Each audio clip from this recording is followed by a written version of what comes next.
اس کے وعدے اگر سچے ہوتے تو آج ہمارے جڑواں بچے ہوتے۔ یہ شادی نہیں ہے احسان، بس اتنا سمجھ لیجیے ہری مرچ کی کلفی ہے اور چوس کے کھانی ہے۔ عرض کیا ہے بڑی کوششوں کے بعد وہ پہلی بار ہمارے گھر آئی تھی فراز، اور امی بولی جا بیٹا بہن کے لیے سموسے لے کے آ۔ وہ ہمیں بے شرم کہتے ہیں تو کہتے رہیں فراز، امی کہتی ہے جو کہتا ہے وہی ہوتا ہے۔ اگر تم تاج بھی رکھ دو گے سر پر حکمرانی کا، نہیں ہوگا مگر راضی کبھی بھی دل زنانی کا۔ انگریزوں کو جب بھوک لگتی ہے تو وہ برگر اور سینڈوچ کھا لیتے ہیں، پاکستانی ایک سینڈوچ اور 2 برگر کھا کے کہتے ہیں بس کر دو یار، پھر روٹی نہیں کھادی جانی۔ آج کا لطیفہ، لڑکی میں جب بھی تمہیں فون کروں تم شیو کر رہے ہوتے ہو، تم دن میں کتنی دفعہ شیو کرتے ہو؟ لڑکا 30-40 دفعہ۔ لڑکی تم پاگل ہو؟ لڑکا نہیں، میں نائی ہوں۔ دوستو خالص کیجئے جناب، بے شک بغیرتی کیجئے۔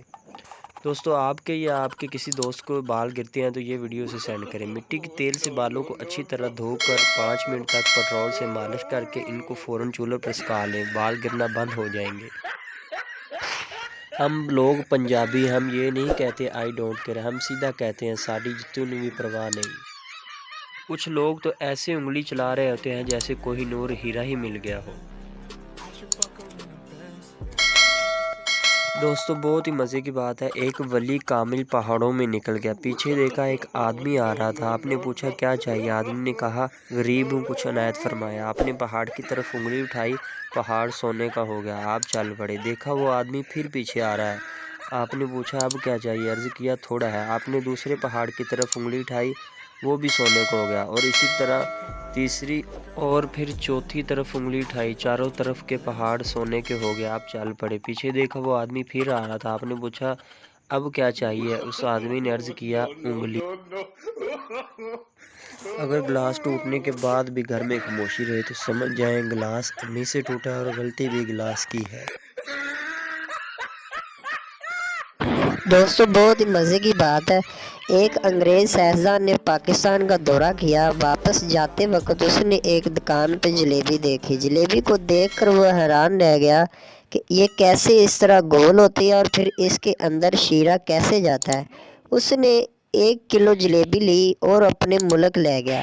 اپنے ملک میں پہنچ کر وہ جلیبی کو لیبارٹری میں لے گیا اور اپنے سینئر سیاستدان سے کہا کہ اس پر تحقیق کرے کہ اس کے اندر شیرہ کیسے گیا۔ اس پر سینئر سیاستدان نے غصے سے اپنا دراز کھولا اور ایک سموسہ نکالا اور اسے دکھاتے ہوئے کہا کہ کیا تم پاکستان سے آئے ہو؟ میں اس سموسے پر 5 سالوں سے تحقیق کر رہا ہوں کہ آلو اس کے اندر کیسے گیا اور ابھی تک نہیں پتہ لگا سکا، تم ایک اور نئی پریشانی لے آئے ہو۔ دوستو کمنٹس میں ضرور بتائیے گا کہ آپ کو ویڈیو یہ کیسے لگی، تو پلیز دوستو ایسی مزید فنی ویڈیو دیکھنے کے لیے ہمارے چینل کو سبسکرائب کر دیں۔ آپ کے لیے بہت مشکل سے ویڈیو دوستو بناتے ہیں، تو پلیز دوستو سبسکرائب کر دیا کرو، بہت ہی آپ کا شکریہ ہوگا، سبسکرائب کرنے کے کوئی پیسے نہیں ہیں۔ Thank you so much.